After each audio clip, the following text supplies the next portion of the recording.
c'est le coup d'envoi. Évidemment, pour nous, la première préoccupation avant tout ça, c'était les montages. Hein. Vous avez vu qu'il ne fait pas très chaud, il y a eu un peu de pluie.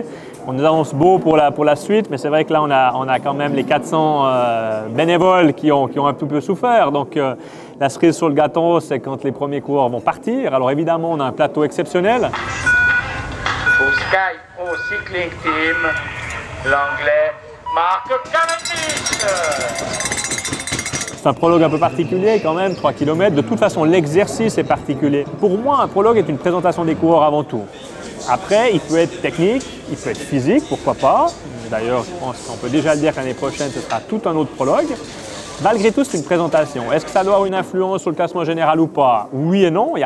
Pour moi, il n'y a pas de règle, il n'y a pas de vérité absolue. Nous, c'est par rapport à la ville, c'est par rapport à ce qui se passe qu'on a envie finalement de donner au public quelque chose, donner aux télévisions un spectacle, donner aux coureurs aussi la possibilité de s'exprimer. Un grimpeur, comme un rouleur, comme un spécialiste du contre-la-montre, pourquoi pas.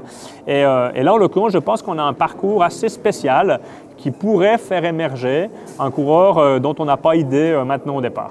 Les sprinters n'auront pas beaucoup de chance sur cette édition du Tour de Romandie. C'est une édition plutôt difficile quand même, de puncher. Et ce sera certainement un très bon grimpeur ou en tout cas un spécialiste des courses par étapes qui va gagner. Parce qu'il faut effectivement toutes les qualités. On essaie toujours dans le Tour de Romandie d'avoir un petit peu toutes les disciplines regroupées sur une semaine, un mini Tour de France au niveau de la discipline, pas au niveau de l'impact et de la grandeur, mais au niveau de la discipline. Et là, je crois qu'on est assez bien, on est presque au top. Il manque peut-être juste une étape de sprinter. Ça devrait être celle de Chaux-de-Fonds demain. Malgré tout, il faut passer la Sagne et le col de Rosière avant.